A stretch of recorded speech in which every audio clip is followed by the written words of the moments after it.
What's going on, guys? Welcome into the Point After with Mitch Kaiser. I'm your host, Mitch Kaiser. Happy Wednesday, Humpday Hoops. Welcome into Humpday Hoops, our first basketball episode in quite some time. I know it's been we're getting nitty gritty into football season here, but wanted to do a little keep my weekly programming here. Gonna do all my basketball episodes on Wednesdays from now on for this season. So that's the schedule you guys can expect this fall. Monday, just coming off our mock draft. Friday, I will be doing my college football playoff predictions. Excited to reveal my final bracket for you guys on Friday. But for today, wanted to do a little NBA player ranking episode, just kind of keep it this sort of evergreen content for you guys. We're in the slow season of NBA. Like, I know we're like 2 months till the season starts, so we're in the slow period before players even report for training camp. So not much going on in the NBA right now, news-wise, other than Jalen Duren is still a restricted free agent for the Detroit Pistons. Still waiting to see if they sign him or not.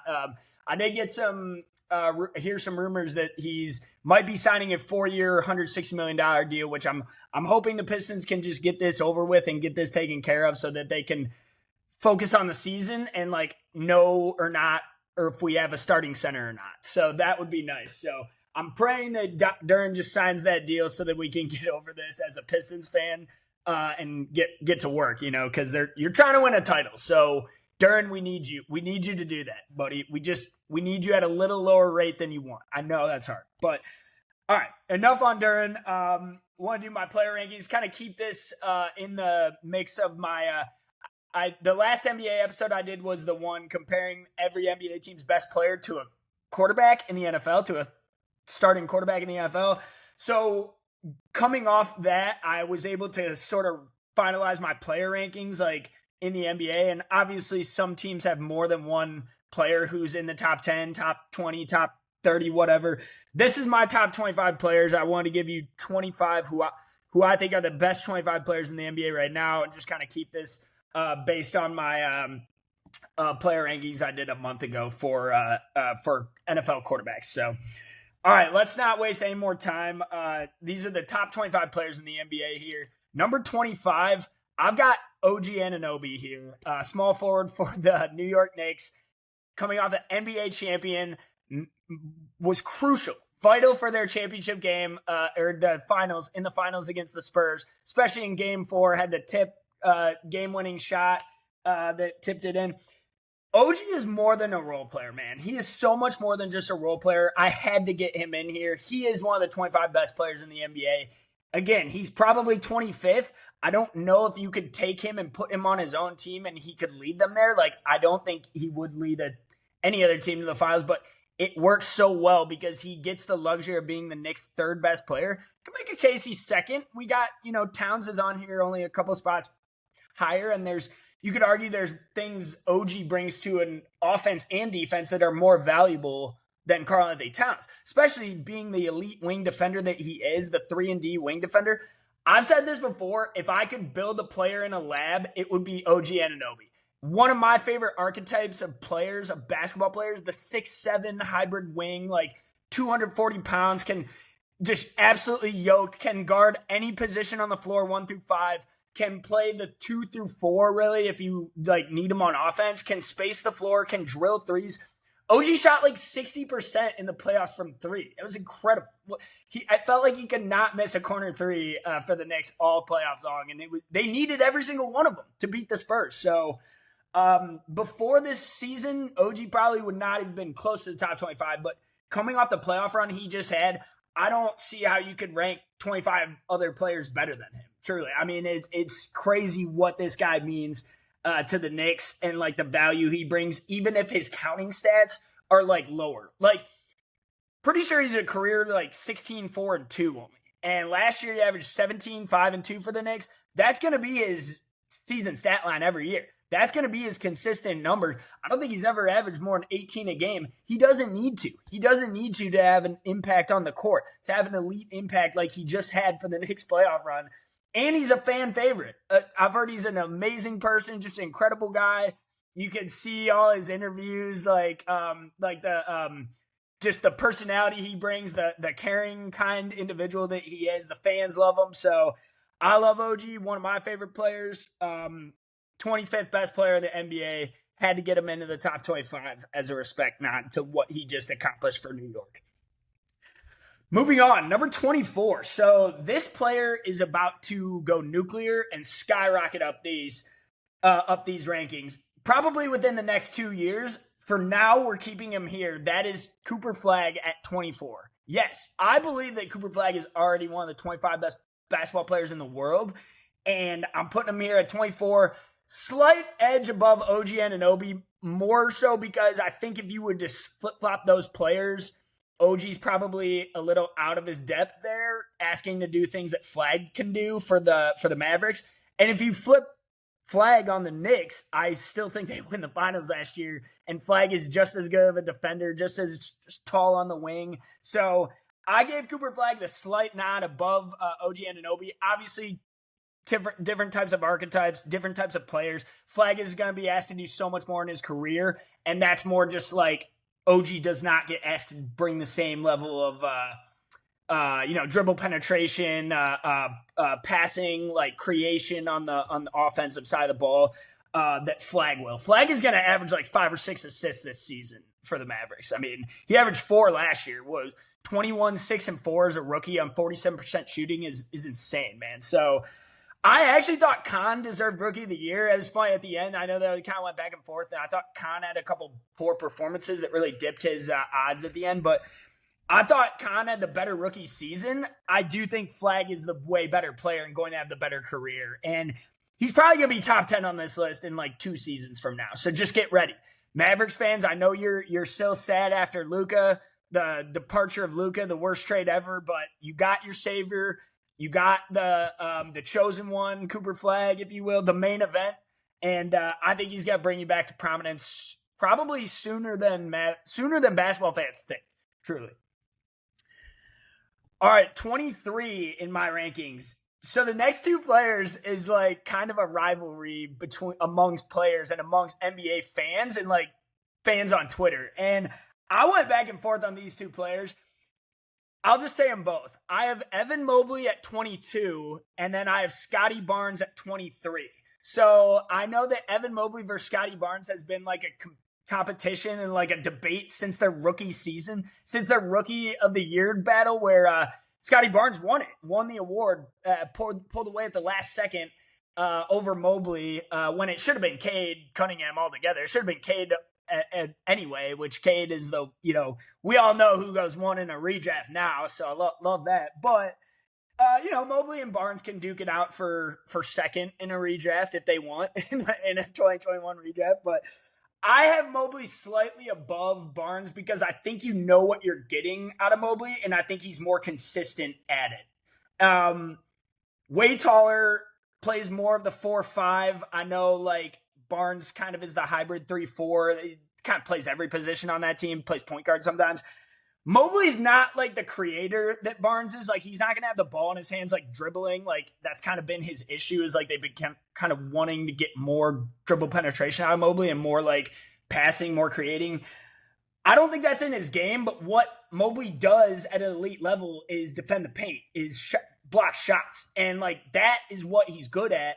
18, 9, and 3 per season with 1.5 blocks. Defensive Player of the Year in 2024. People forget that Mobley won Defensive Player of the Year. Barnes has made all defense, but I would argue Mobley's the better defender, the more impactful defender, and a far better rim protector, which is more important for in my opinion, on defense, is guarding the paint, guarding the rim, not letting teams get to the paint at will.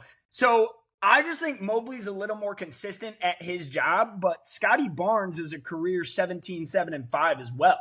Mobley is a way better finisher and scores the basketball at a way more efficient rate, which I think matters.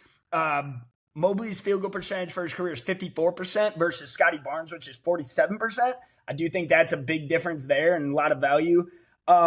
Defensively, they're pretty close, but like I said, Mobley's got a Defensive Player of the Year in his house, the trophy in his house. Barnes just has an all-NBA, all-defensive first team in his house. So I'm going Mobley because I think he's impacted his team more and he's led to more team success.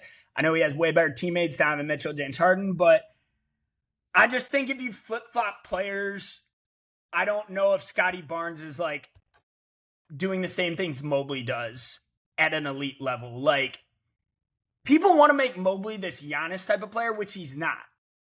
He doesn't need to be impactful. He was unbelievable in the Detroit Pistons series. I've said it multiple times. I did a 180 on my opinion of Mobley in that series because he dominated the paint. He owned the paint. He owned Jalen Duren and Isaiah Stewart and Paul Reed, for that matter. Owned them all. So had to give Mobley some credit here because I think he's still growing as a player. And I just don't think they're two different types of players, but I think if you were to flip-flop their positions, I don't think Barnes is helping the Cavs as much as Mobley is. Does that make sense?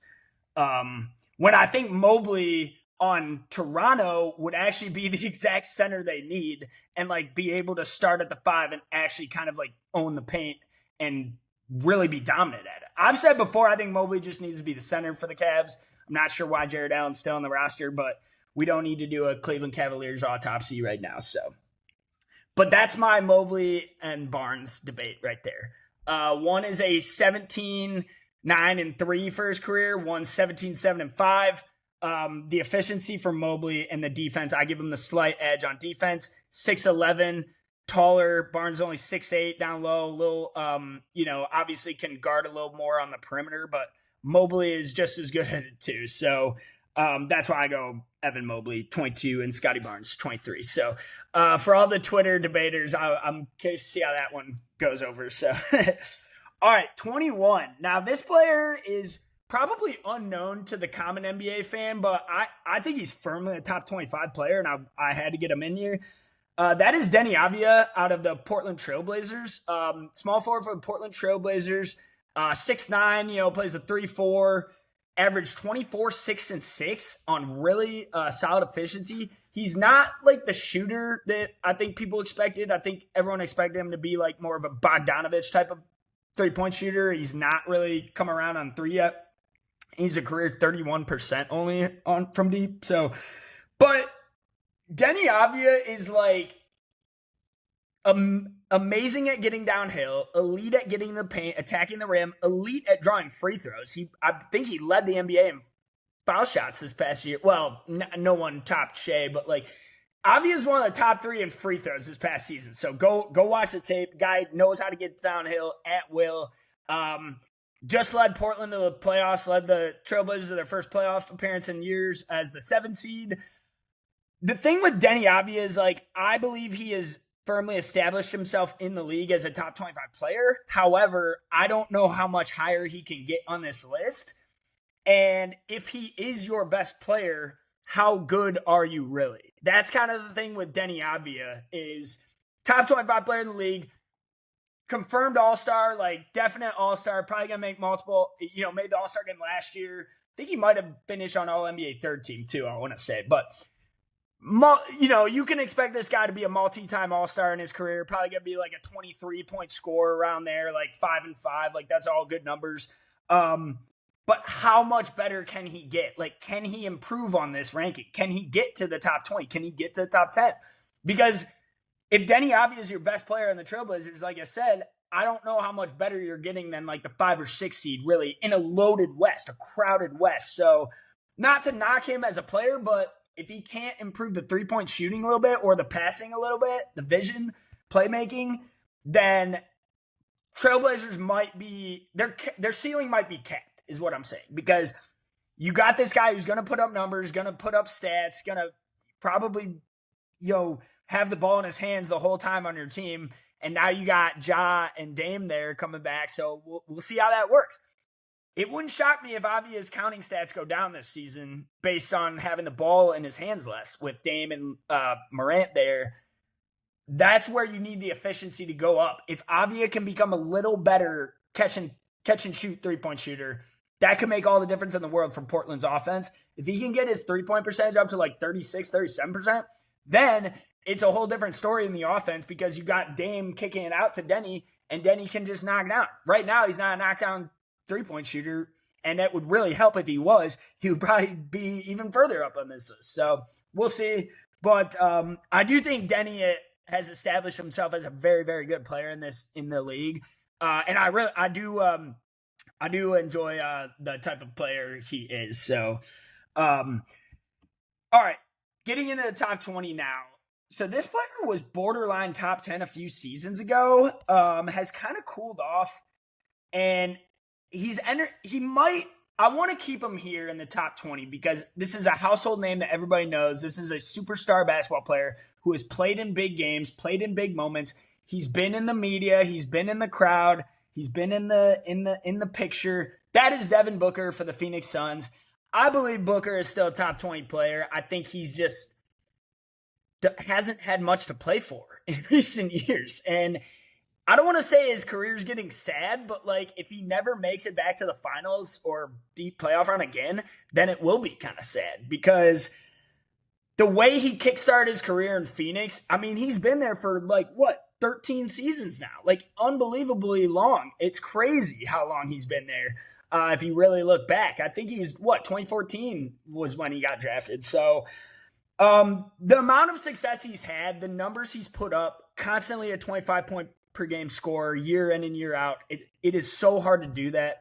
I want people to know, like, the bucket getter that he is, the shooter that he is. I know his 3-point rate has dropped every year, which is kind of confusing to me. Almost fascinating in a way. I think it's like I want to do a case study on that. Like, how is your 3-point shooting percentage going down so far each year? But his mid-range is money. He is a maestro from the mid-range, absolute money. Feels like he makes every mid-range shot he takes, but I feel like his range is like getting less and less and like shorter and shorter. He used to have deep range. He was like a 38% 3-point shooter back with KD a couple years ago, and the Chris Paul team, the DeAndre Ayton team that went to the finals. And now he's down to like 33%, 31% from three. So I don't get it. But if he can get that 3-point clip back up, Booker could average upwards of 28, 29 a game. He showed it over a season. The year he had KD and they made the 4 seed, I thought that was his best season, where he was like 25, 27, 4, and 6 on like 49% shooting and like 38 from deep. So he has the talent to be a marksman. He has the capabilities, and he's shown it over his career. He's shown it over a decade of NBA success. There's a reason Booker's the household name that he is. He just has to get back to what he was a couple years ago. And I think having more to play for, having like a solid team. I know it got kind of ugly there with Bradley Beal, but seems like the culture they've got now in Phoenix is a little better than it was a couple years ago. So I'd be curious to see if Booker can kind of reinvigorate his career, if you will, for the second half, because this guy is an absolute bucket getter. This guy's a baller, 25-point per game scorer for his career, like I said, and that is a hard thing to do in the NBA. So, all right, number 19, Karl-Anthony Towns. So, like I said, there's a world where you could make the case that OG Anunoby is the second best player on the Knicks and that he is more valuable on the court than Karl-Anthony Towns. However, Towns' shooting ability and his rebounding brought him up in my rankings to me. And I think people don't realize how valuable his spacing is, his floor spacing, and 2 is his rebounding. People forget that Towns is one of the best rebounders in the NBA. He's averaged like 12 rebounds a game for like multiple seasons on end. I think he led the NBA in rebounds his first season in the Knicks. Last year, I think he only grabbed 11, but he was like 24, 12, and 3 for them his first year. And this past year, 20, 11, and 3 again. 3-point rate dropped a little bit, but we know he's got that in his game. We know he can make 40% of his threes. We know he gives effort defensively, even if he's not the best defender or rim protector. He did a damn good job on Wemby in the finals. I mean, we all saw what he did to him in game 1 and 2. That was incredible effort, and honestly might have won them the series. His defense was so valuable on Wemby that he can get up for a matchup if he wants to. Towns is one of those players who's like, he's not going to be elite rim protector night in and night out, but if he wants to go at some guy, if he's competitive, if he's got like, wants to make it personal, if you will, Towns will lock someone up. So I think I had to give Towns a little respect, not here, just of what the career he's had. OG could probably pass him. Like, I know he's a couple years older. OG could probably pass him on the Knicks, like, next season. And I know Knicks fans are a little worried about Towns' contract extension coming up. So we'll see if Towns is still on the Knicks for years to come. But Towns is a top 20 basketball player in the world, man. He is self-proclaimed the best shooting big man of all time, and I think I agree with him. The level of range he has as a 7-footer, you don't find guys who can do that. It is remarkable. So find another big who can shoot the 3-ball like him. That's it.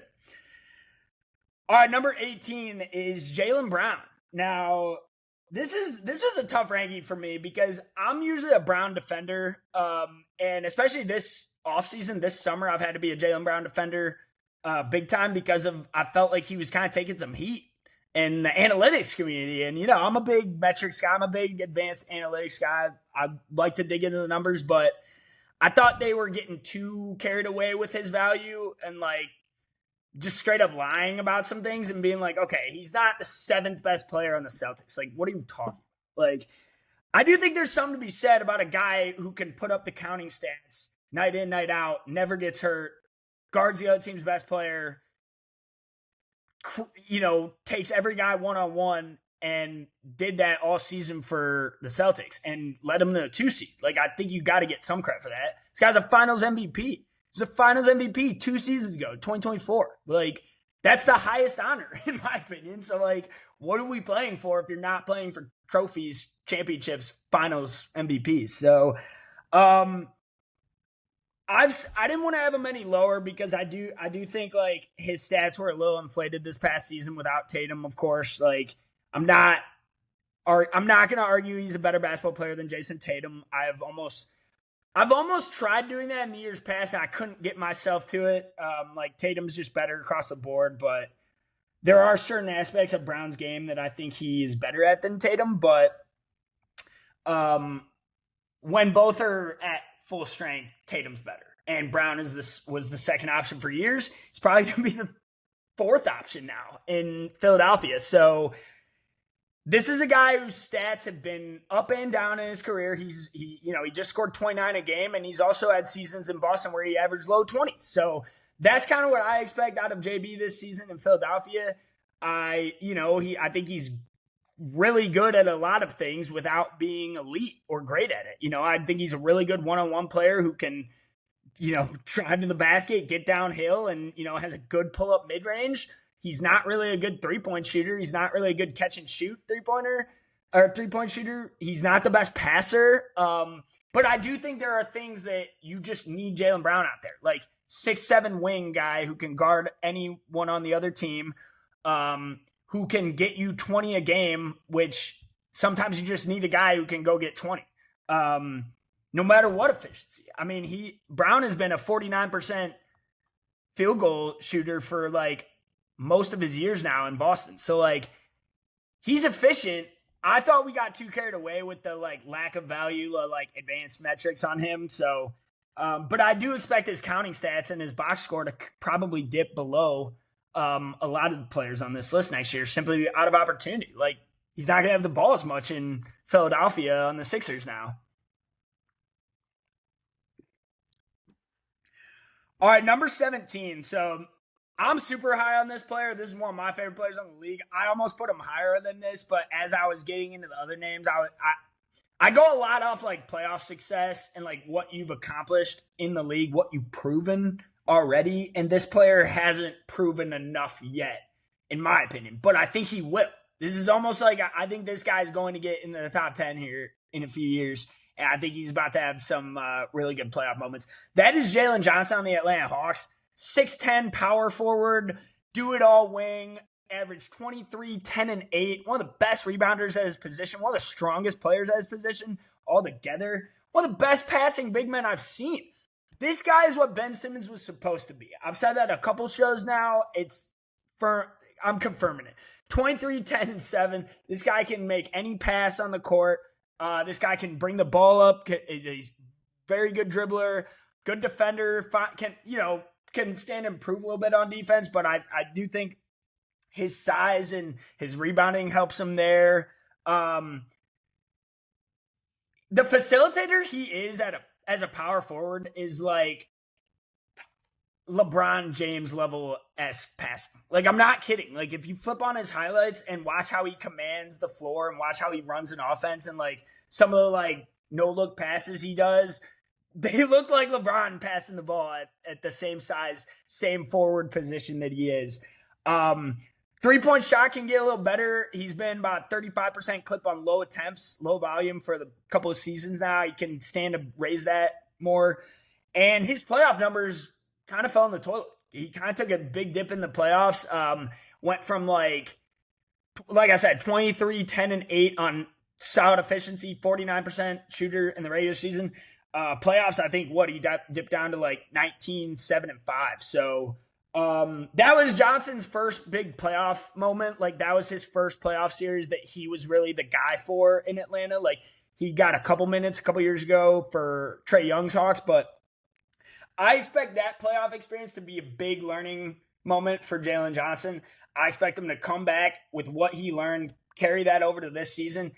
I think this guy's going to be in MVP conversations this season. I'm not kidding. I think the numbers he puts up are stuff that only Nikola Jokic can put up. The numbers Jalen Johnson averages, only one other player can average those numbers, and it's Nikola Jokic. Like, potentially a triple-double. So I love the Hawks offseason. I love what they did. I love the draft they had. I think they had my favorite draft of the NBA. Yeah, my draft points after. They were my top draft overall. I like I said, I loved all the players they brought back and some of the free agents, some of the trades they made, bringing over Lou Dort. So I think Johnson's gearing up for a MVP campaign. And not that he's going to win it, but, you know, he's coming off an All-NBA third-team appearance, so that means they're a top 15 player. I think he's going to continue to be a top 15 player, maybe even higher. So, number 16, Tyrese Maxey. So, Philadelphia 76ers star point guard Tyrese Maxey. I love Maxey, man. Such a dog, such a winner. Guy's just someone you want to play with, someone you want to play for. Everyone raves about his character, his camaraderie, his leadership as a teammate, the type of teammate he is just in the locker room. That stuff speaks volumes to me. I know half the world never cares about that stuff, but I do, because I do think I do think that tends to be how you win in life and how you succeed in life, is just being a good person, getting along with people. So people say that stuff about Steph Curry, and I've heard the same things about Maxey in terms of, like, he's always got a smile on his face. And that's before you even get to the basketball. The basketball is unbelievable with this kid. The kid is one of the fastest players in the NBA, one of the best shooters in the NBA, one of the best scoring guards in the NBA, plays bigger than he is at like 6'1", plays tougher than he is, gives effort all 40 minutes, will literally play 40 minutes if he asks you, led the NBA in minutes last season, him and VJ Edgecombe, I believe. So you know he's not going to get tired. He will do anything you ask of him. He is a good spot-up shooter. He can space the floor and catch and shoot. So he's not going to have the ball in his hands at all times like some people think. He's not like a high usage rate player who just can't do anything else. He can literally just camp in the corner and be there for when LeBron or Jaylen Brown, like we said, pitches it out to him. Maxey can drill a three. Maxey's like a 40% three-point shooter. He has also improved his scoring per game every single season of his career. I think that's remarkable, and I think that says a lot about his work ethic and his heart and his character. Upping your points per game every season is hard to do, especially when you're scoring like 26 points per. That's insane, man. His rookie year, he averaged 8 points per game. Then he went to 17. Then he jumped to 20. Then he jumped to 25. Last season, only 26 with being asked to do more. That was the rough season for Philly where they didn't make the playoffs. And then this past season jumped up to 28 points per game, doubling his efficiency, even increasing his efficiency. The year prior, his efficiency dipped and his three-point shot was really low 30s. Now he's back up to 38%. Can't say enough good things about Maxey. I think he's just getting started there in Philly. I think this is his team. He knows that. He's the leader. He's a winner. And I think he's not even at his ceiling yet. I don't think he's even fully reached his potential. You guys know my thoughts on Kentucky guards, Coach Cal guards. Maxey's absolutely one of them, man. This guy could play for my team any day. just an absolute baller and really fun character too, is what you hear. So, all right, number 15, Donovan Mitchell from the Cleveland Cavaliers. So I had to get Donnie in here as a top 15 player, and I know he's a polarizing player because there are some NBA analysts who think he's like massively overrated and like one of the most overrated players in the league because he's so one-dimensional. And then there are also NBA scouts who are like, it is hard to score 30 a game, and that guy is one of the best offensive engines in the entire NBA. I don't care what anyone says. So I fall somewhere in the middle because this recent playoff series against the Knicks was kind of ugly for him, especially on defense. And it took me till this Pistons playoff series to realize how bad of a defender Donovan Mitchell is. I thought he was like, I kind of didn't really realize that he was not a good defender and kind of a comb on defense. If I'm being honest, does not really give any effort defensively. Gives more than James Harden, but that's not hard. So, yeah. So when you are that one dimensional as just an elite scorer, putting the ball in the basket, it makes it tough if you don't bring anything else to the table because he's not really a good playmaker. I know he's averaged like 4 or 5 assists for most of his career, but on high turnover rate, which is like 2.5, 3 per game. And he's never been it's weird because I feel like every 3 he takes against the Pistons goes in, but that's just me watching my team against any player. I feel like I always think his 3-point percentage is higher than it is. And like, I'm not saying 36% is bad, but it's like 36% on like 9 attempts per year. And you'd almost think he's like a little higher of a clip than that. And he's had seasons where it's dipped below like 34 or 35%. And he's had playoff runs where it's been really bad. And his shot can be all over the place and kind of chaotic. So I know I'm talking about the negatives here. I don't want to just, beat that all into the ground because I do think this kid is a tremendous offensive talent. And I've always said, like, it is hard to score 30 points per game in the NBA. And he did it at like 48% shooting this past year. I thought this was his best individual season, and he led his team to the furthest possible round. He had never been to the conference finals until this past year, and he finally accomplished that. So he's got more to show. He's got more to prove, but Donnie is like top 10 in scoring all time in playoff points per game. Go look it up. So that's remarkable stat right there. So when you are that good in the playoffs at scoring year after year after year, you deserve some credit. I know he's never won a championship for his team or even gotten his team there, but go look at the numbers, man. He's like 7th in points per game in the playoffs all time. So it's like, you get some respect in my book, and I like I say in NFL, leading your team to the playoffs is still more impressive than not leading your team to the playoffs. So I know it's a wild concept that some people disagree with, but losing in the playoffs is still more impressive than not making it at all. So that you have to acknowledge that, and people have to be aware that like it's like the quarterback that never leads their team to the playoff. They don't have those bad performances on Twitter going around because they never made it there. So do you want them to not make it there, or would you rather have your quarterback be Lamar Jackson, who just kind of plays bad in the playoffs, but is a 2-time MVP and firmly one of the best players in the world? So I'd rather have the latter, like I said. All right, number 14. The fact that this player defeated Donovan Mitchell in the playoffs last season, I had to give him the slight edge here. That is Tyrese Haliburton, Indiana Pacers point guard. This is probably high here for a lot of people. Probably too high for most NBA fans coming off a torn Achilles, and especially when I get to the next player, the number 13. But I just think what Tyrese brings offensively and value add is almost second to none, and people do not understand what he's doing. Like, he can make he can take 4 players off the street and lead them to the playoffs. He can take 4 random dudes on an NBA court and bully anybody. That's how good he is. That is the level playmaker he is. That is the just level of creator and vision and passing skills that Tyrese possesses is second to none in the NBA. The best true point guard in the NBA. Like, one of the few true point guards remaining. It's like him and Darius Garland are like carrying on the position forever. some people don't like that Hallie doesn't score 20 points a game. I kind of like it, actually. I kind of love it because he is an old school point guard. He is an old school player.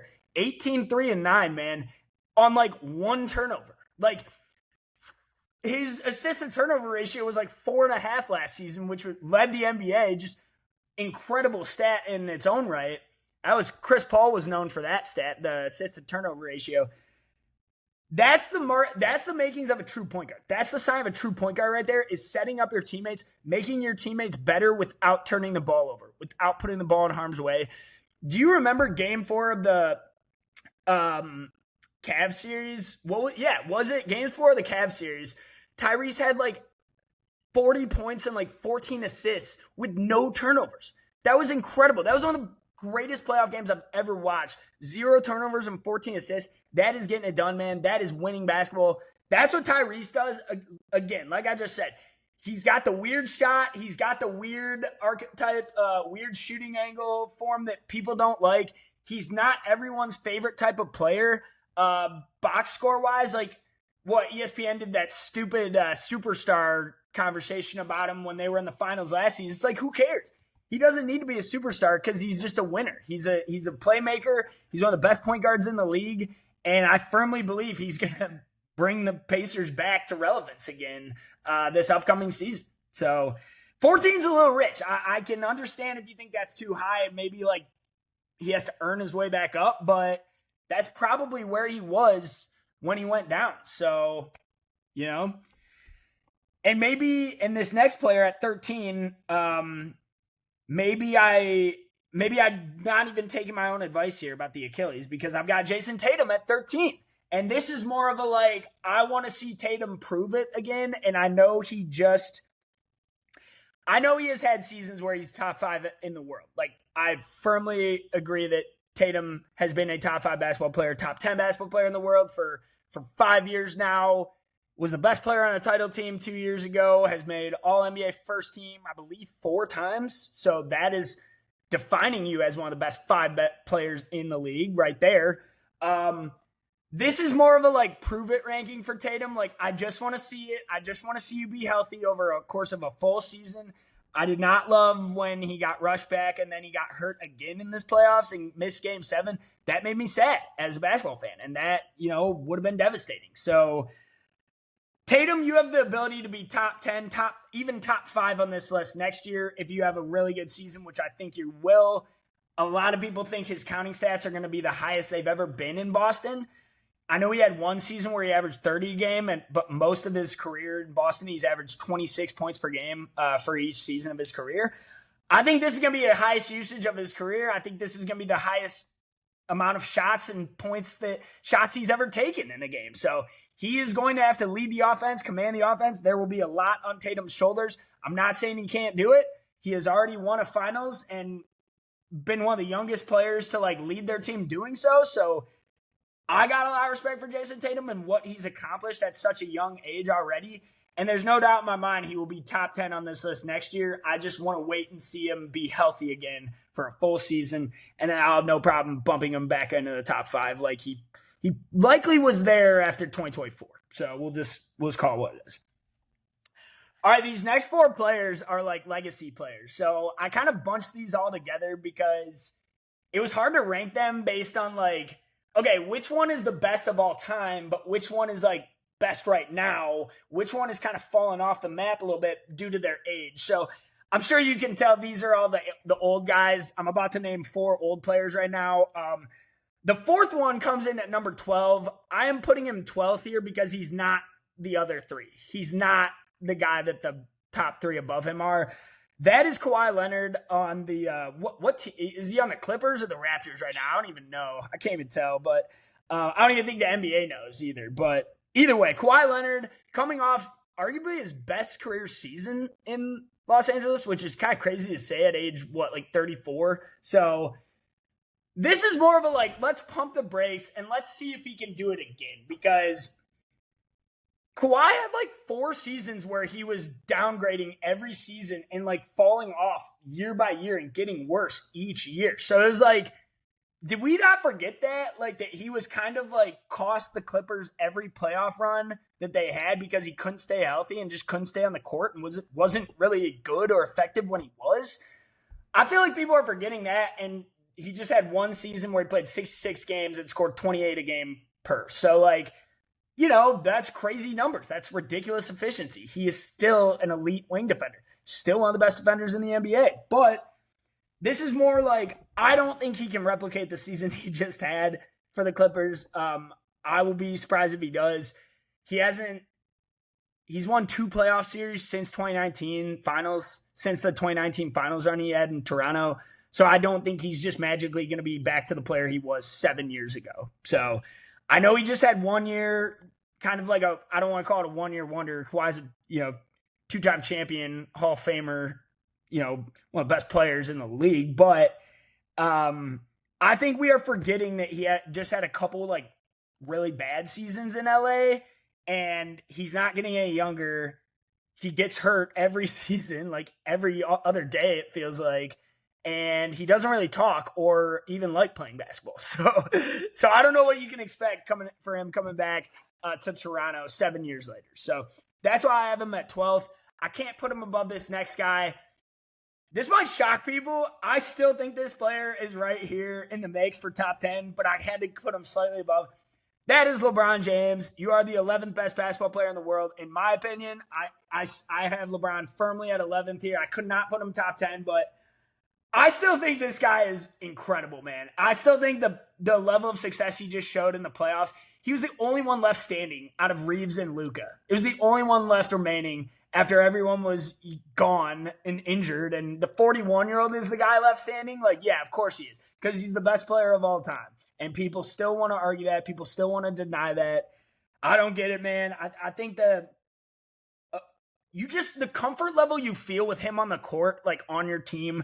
I already know Philly fans are like so excited and like cannot wait to start watching basketball this season. So I know his stats are not what they used to be, but this guy's a career 27-7-7. And again, in my opinion, the greatest player to ever pick up a basketball.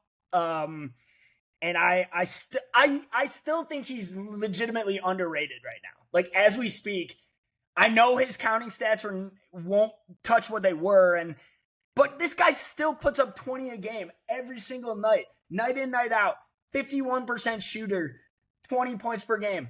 I expect his 3-ball to get back up. I know he didn't shoot the 3-ball well this past season. The year prior, he was like 41% from deep. So if LeBron can get his 3-pointer at this old age to like 36, 37, that would be crucially beneficial for the Sixers next year. He's still going to get you grab 7 or 8 boards, and he's still going to get like 6 assists. It's crazy, man. Like, people don't like production. People don't like results, I swear. Like, did we not just watch him in the playoffs and see how good he was against Houston? Like, the Rockets' young core is like broken now because of 41-year-old LeBron coming in and just taking their soul. It is insane. So I couldn't put him top 10. I couldn't have him top 10. I know there's a separate graphic for top 10 players here, but LeBron, you're just outside it, man. I know you've slowed down, but I don't think you've slowed down as much as some people think. And I think he's going to have a really good season in Philadelphia. Top 10. Let's go. We are in the top 10. Top 10 basketball players in the NBA. Like I said, we're sticking with the old grouping, the elderly grouping right now. Number 10, I got Steph Curry. And I think Steph is just still playing at a higher level than LeBron. Hasn't really fallen off at all. Had a really good season last year when he was healthy, when he was on the court. I think like 2 years ago, it seemed like Curry's production was starting to dip. And then this past season, he was even better. So, like, who knows what he looks like in 2026. I still think he's a top 10 basketball player in the world. I think Curry is underrated in the all-time GOAT discussion. Truly, I think he's closer to the top 10 than people think. Greatest shooter of all time. Don't need to say too much about Steph Curry here. Like I said, it's kind of a sad turn of his career now because he doesn't expect to make it back to the playoffs, really. Like, the Warriors are kind of hamstrung with their roster and can't really do anything to get out of this. So this might be the end of Steph Curry's career for the next few years, but it's been a privilege watching him. The sharpshooter he is, the quick release, like what he means to an offense just coming off screens, like versus for the defender, like going over the screen versus coming under, like unbelievable player, unbelievable talent, has meant so much to the game.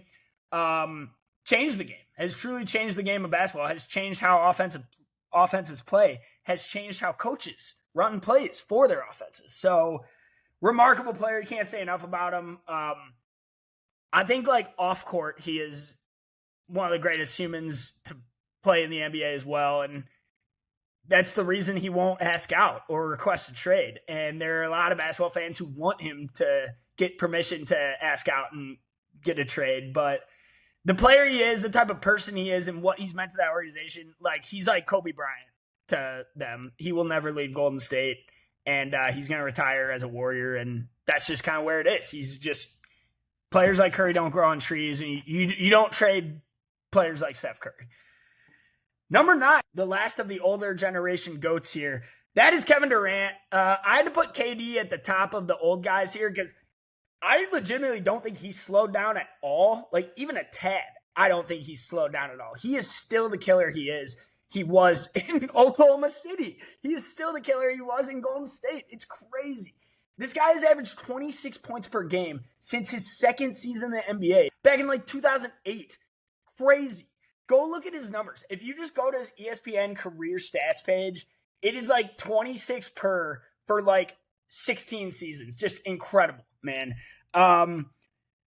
Best bucket getter in the league, the best scorer of all time. I've said that a couple times. I think if I need to put the ball in the hands of one player to get me a bucket, game on the line, championship on the line, anything on the line, it's Kevin Durant. I'm handing the ball to KD and I'm asking him to go do what he does. And he's rising up over you and he's drilling a shot in your face. So can't say enough about KD, man. I think he's still playing at the highest level of those 4 players of the Curry, LeBron, and Kawhi Leonard. I think I gave Durant the nod because he's playing at the highest level. LeBron would get the overall nod in like all-time rankings. And then KD and Curry's close, man. You can make a case for each. There are things Curry does better and there are things Durant does better. So one is just 6'11" and probably a way better defender. So people have never mentioned KD's defense, which is the wingspan he has, the shot blocker he has, gets his hands in passing lanes. I've always thought KD's an underrated defender, so that's part of his game too. That's part of his aspect. He's averaged a block per game for his career, so underrated defender. And yeah, just the best bucket getter of all time, in my opinion, the greatest scorer this league has ever seen. Kevin Durant, you are 9th on my list of current players. So. All right, now we're in the top 8. This is more of the like newer guys, like kind of the new faces of the league and kind of to carry the torch for the NBA for the next decade, if you will. Number 8, I've got Anthony Edwards. Now, this next player at 7, you guys will see why I rank this way. A lot of people will have this player higher. He's a name brand player. He's a face recognized player. He's a popular player amongst the kids, amongst fans these days. Everybody loves Ant-Man. If I'm picking players that are fun to watch and like my favorite players to watch, he's probably number 1 on this list, man. The highlight level dunks he has, the sniper from 3 that he is, dude, he can just rise up and just drill three after three after three. He like led the NBA in threes made last season to go at like over 300 in the season, just insane. And then he shot that at a 40% clip this past season, got his full field goal percentage up to 49%, 29 points per his career high. I think he's only getting better. He has gotten better year in and year out. The work ethic he has. He's already talked about how he wants to take down Oklahoma City and San Antonio. He said we're going to beat them. That is his goal. That is his focus. That is his mission for the upcoming NBA season. That I love to hear as a fan, man. I'm ready for Ant-Man to take down those teams. That'd be an awesome playoff series if we got one of those. So, scorer he is, the shooter he is. The reason he's not above this next guy is I think he's a little more one-dimensional, but that doesn't mean he's not like the best at that one dimension of like simply scoring the basketball. Ant has averaged, he's not the playmaker that you would like him to be at this stage of his career, and I think that has held him back. And he's kind of talked about he's not good with double teams. He doesn't handle double teams well. He doesn't anticipate it. He doesn't process it quick enough, and he kind of turns the ball over when he does see a double. That is why I give Cade Cunningham the edge here at number 7. I know I'm a Pistons fan. Everybody knows I love Cade and think the world of him as a player. I think he's the 7th best basketball player in the world, and I think he's better at Ant-Man at a few different things on the basketball court. Playmaking, dribbling, passing, defense. I think Cade actually has him beat on defense as well. I don't think Cade gets credit for his defense because he's doing everything on offense, but Cade will lock up the other team's best player if he has to. The best guard shot blocker in the league. The only area that Ant has him beat is shooting and scoring the basketball, but it's not like Cade's points per games are far behind. Cade has averaged 26 last year. He averaged 24 this year, 10 assists per game, 24, 9, 5, and 10. Ant only averages 3 assists a game. His career high was 5, and he averaged 3 turnovers per doing it. Cade averages the same amount of turnovers. He just almost quadruples his assist total. So I think Cade makes his teammates better. I don't think Ant does that. I think Ant would beat Cade one-on-one. If they're playing a one-on-one game, I think Ant would destroy Cade one-on-one, but that's not what we're talking about. We're talking 5-on-5 here and what they bring to an offense. Both sides of the basketball, I think Cade is a better facilitator. He's the true point guard. He's a better leader. Little more mature, a little more professional there. Not to question Ant on it. I love Ant. I love his personality. I love the competitor. He's kind of a comedian too. I love that about his game. But Cade Cunningham gets the nod for me. The only thing I'm waiting to see out of Cade is his 3-ball. His 3-ball shot, man. Where is it, Cade? I need that. I need that to come, Cade. Then you are unguardable. If you start hitting your threes at like 38% clip, 39, dare I say 40, you are unguardable. You're an unguardable basketball player. I don't see how you are stopped from anyone defending you other than maybe like OG Anunoby. But that is what I'm talking about. Like, everything Cade can do on the basketball court, 3-level scorer, at least supposed to be. His 3-ball has been 34% for his career. I need that to get to like 37, 38, and then we're talking about virtually no weaknesses for Cade Cunningham as a basketball player. He is the typical, score, lead your team in scoring, rebounding, and assisting. Kind of like LeBron started that, big thing back in 2003. Every player wanted to draft a player who does stuff that Cade does, and Cade is absolutely that, and it's worked out tremendously. I was a little worried a couple years ago in the 30-game losing streak, but he's proven himself now. He's led us to the 1 seed, and based on the roster Cade now has around him, he's going to have to make magic out of nothing almost. He's going to have to put up numbers this season, and I think that's why he's a sneaky good MVP bet, because I think Cade's numbers are going to be astronomical this season, given that they've not really brought in any help for him around him. So yeah, there you go. That's why I have Cade slightly above Ant in my player rankings.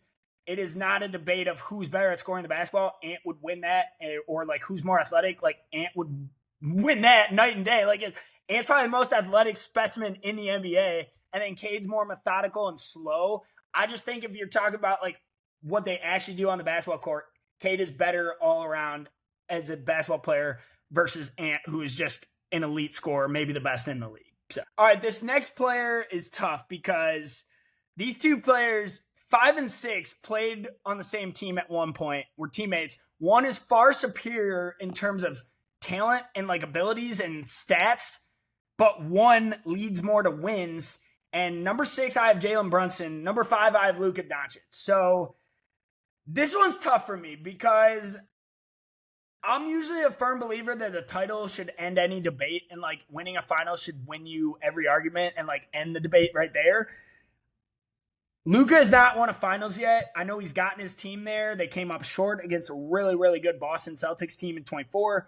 Jalen Brunson just led his team to the finals and won it in 5 games against a really good San Antonio team that everybody thought was going to win. And Brunson was the finals MVP doing it, put up really good numbers, was elite efficiency in that series as a jump shooter. 3-ball was okay, but I think his mid-range was really what got him the clutch basket after clutch basket after clutch basket. We all remember it. Luka is the better basketball player altogether, like all around, and like does more for a team. He's going to put up video game numbers his whole career. I mean, I talked about LeBron averaging 27, 7, and 7. Luka averages like better than that. Luka's like 29, 8, and 8. Like astronomical, otherworldly numbers, truly. But if you're looking at winning basketball and like playing, like winning the game, winning the championship, Luka hasn't done that yet. And that's kind of where I'm like, okay, there are two sides of a basketball game here. One is defense, which you don't play at all. And that's where Brunson is also weaker too. So I couldn't really give the nod to Brunson there because Brunson's a cone on defense and also kind of gets targeted. But Brunson does things defensively that brings value to his team. Like he's really good at drawing charges. Luka doesn't draw charges. Luka doesn't really play defense or do anything. So that could be an issue for the Lakers if they can't find some good perimeter on-ball defenders because that's not in Luka's game at all. I could not put Brunson above Luka, though, just out of sheer talent and sheer, like, statistics. Luka won the scoring title, just averaged 33 points per game, coming off a year. The finals year, he led the Mavericks to the finals. He averaged, like, 34, 9, and 9. Like, those are insane box scores where he probably should have won an MVP by now. He is a 6-time All-NBA first-team player, 5 or 6-time, I believe. He's made it to a finals. Again, when Brunson was on his team, Luka was the leader. Brunson was kind of one of the third or fourth options. Didn't even start for a while. So I still think Luka's the better all-around basketball player, but in terms of affecting winning and being a leader and impacting wins on the court, Brunson might have him beat right there, and Luka's still got to win a ring. Luka's still got to win a finals because there could be – that ranking could flip next season if Brunson, kind of keeps carrying this Knicks team and if Luka just puts up empty stats. If the Lakers stink and Luka just puts up stats on that awful team for this season, like that's going to be pretty disappointing as a basketball fan. I'm not going to lie. All right, number 4. I've got Giannis Antetokounmpo at number 4. I'm a big Giannis guy for his career, and I've had him number 1 on my list at multiple points in his career. Right now, he's just 4th because he hasn't done it in the playoffs in quite some time, really since his finals run. Do you know they've only won 1 playoff series since that finals appearance, which I didn't believe it when someone told me that, and I went back and looked it up. I was like, whoa, like, dang. So that's not good. And again, he was kind of the reason it happened for Milwaukee a few years ago because he got hurt against the Heat in that 1-8 series that they lost. And then he got hurt the next year against Indiana. So, and he got hurt this past season, missed like the whole season, and then asked out. And we all know Giannis is in Miami now, but he's got to get back to the playoffs. He's got to be relevant again. Giannis has to lead the team back to the finals or deep into the playoffs to continue this run on this list. Because if he can't stay healthy, I don't know what to do with him. The guy is unbelievable when he's on the court and healthy. He's 7-footer who can dribble and drive to the paint at will. Literally can get to the rim at like 1 step. Like, have you ever watched him in transition? It's like he covers the entire court in like 2 steps with his long legs. It's insane. The guy has already averaged like 30, 12, and 5 for like multiple seasons on end. You don't find production like that. 60% field goal shooter, elite finisher on the rim, dunks everything. Tried shooting threes a couple years ago, did not work, gave up on that. Realized he's better at getting to the paint and just does that and dunks on dudes because he realized nobody can stop him getting to the rim. I think Wemby's going to learn that too. I think Wembanyama's going to learn that the Giannis shot diet. He's just like, I could just go down the paint all the time and they can never stop me down here. So once Giannis learned that, he got even better. And we really just need to see him do it again over the course of a full healthy season.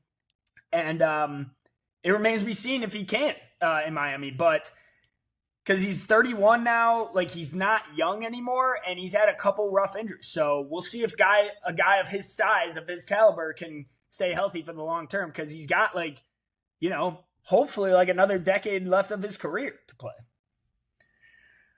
All right, number 3, I've got Shai Gilgeous-Alexander at number 3. And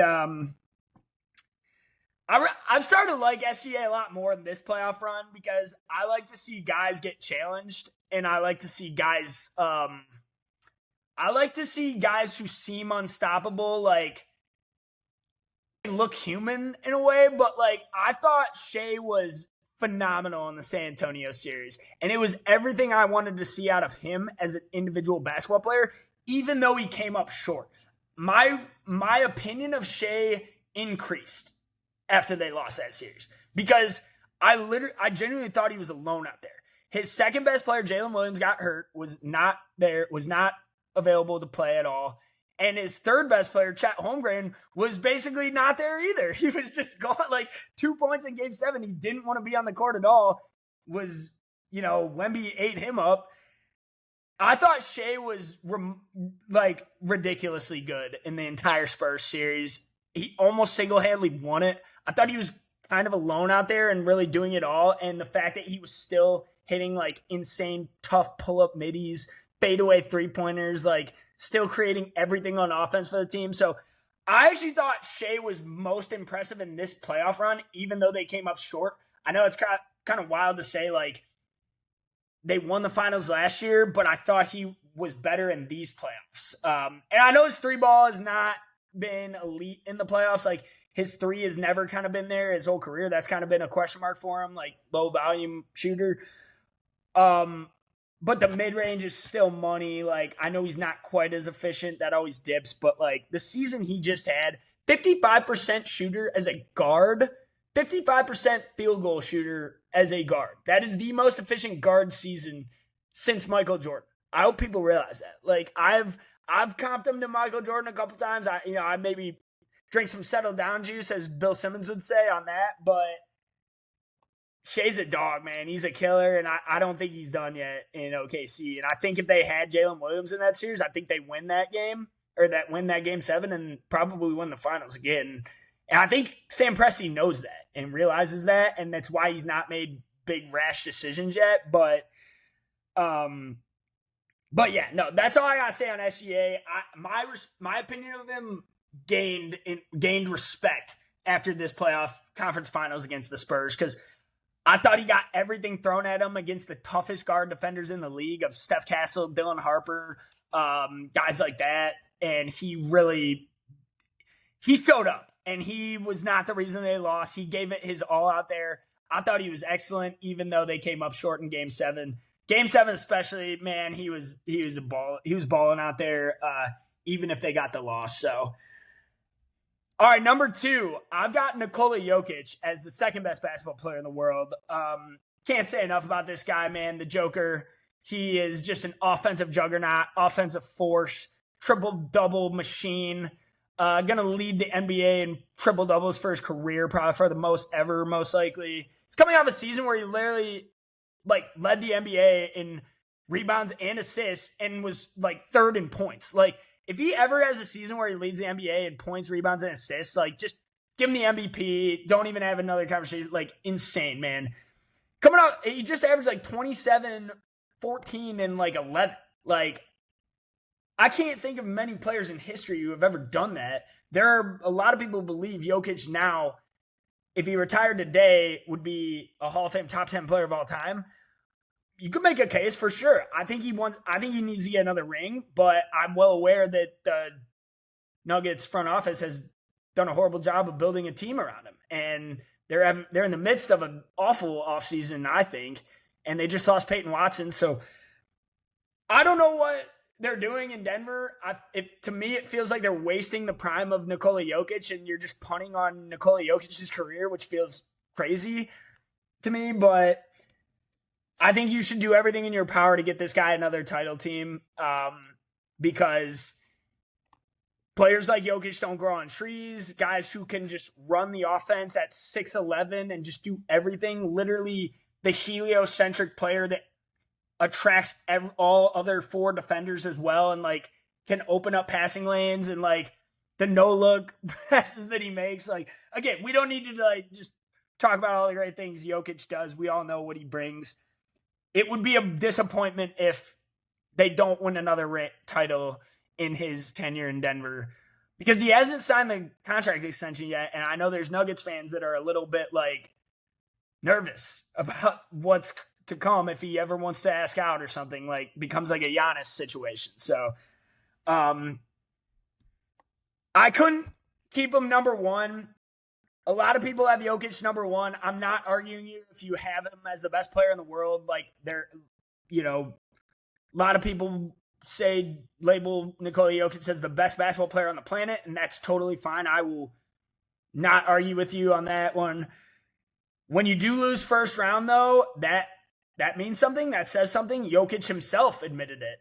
That, like, losing first round in Serbia, they would all be fired. So that's why I give this player the nod, because he just led his team to the playoffs at age 23, and he's just getting started, and he is the best player on both sides of the ball, offense, defense. That is Spurs center Victor Wembanyama, number one basketball player in the world. Wemby, you're already number one, I think. It's crazy how fast you pole vaulted up here, but I think Wembanyama is the best basketball player in the world. I have him number one in my player rankings. I don't see how you could debate. I don't see how you could, not get to this conclusion, honestly, when you look at the value he brings offensively and defensively. Watching games against the Spurs this season, like I said a couple times about Pistons games, the Pistons players would throw up shots that I've never seen them throw up. Cade would dance around the rim and avoid it against the Spurs because he knew Wemby was lurking down low. They would throw up the ball at angles I've never seen them throw before because his wingspan of 7'9" was there waiting in the paint. The amount of shots he alters is incredible. It is can't compete with it. The amount of shots he blocks and then alters on top of it is Hall of Fame pace. What someone already said, Wemby's top 50 in blocks in career NBA history already. No doubt he's going to end number one. He's probably going to win Defensive Player of the Year for the next 10 seasons. He's probably going to win MVP for the next 10 seasons. And I'm honestly glad that the Knicks beat him this year in the finals, because he's probably going to win the next 10 finals for the Spurs. So we're about to enter the Wemby era and the Spurs dynasty again. He has already proven he is more than everything they made him out to be. Brian Windhorst was in his living room during the draft night, and I was sitting there no way this kid lives up to this hype. There's no way. How could he? And he already has surpassed it. He's already better than they made him out to be. He's already so much better than you even thought he could be, and it was year 3 for him. Averaged 25 points, 11 rebounds, 3 assists, 3 blocks, 50% field goal from the floor, 35 from 3, and he can shoot threes at 35% clip. If that gets higher, if the efficiency goes up and the shot diet gets better, it's over. It's over for the league. And Wemby's going to run the league for the next decade, and injuries are the only thing that can stop him, truly. I firmly believe that injuries are the only thing that can hinder Wemby's career, because there's no other 7'5" guy who can stop him in the paint. And, prepping for a game against the Spurs is harder than prepping for any other opponent. And I think that's your answer to who the best player in the world is right there. And the fact that he already led a team to the finals in his 3rd season at age 23, and he's not even fully formed yet. He's not even reached his potential. He's not even close to his potential yet. And he's the best player in the world. Imagine a couple years from now if he's averaging 32 a game, even more rebounds, even more block shots, and he's more efficient. What do you do, man? What the answer is. I don't know. So there you go. Victor Wembanyama, number one player on my basketball NBA rankings. So that's all I got for you guys today. Let me know what you think of my rankings. Let me know players you think are too high, too low. Comment below. Make sure you comment, and subscribe to The Point After with Mitch Kaiser. Appreciate you guys watching, and I will be back Friday for my final college football playoff predictions. Have a great day.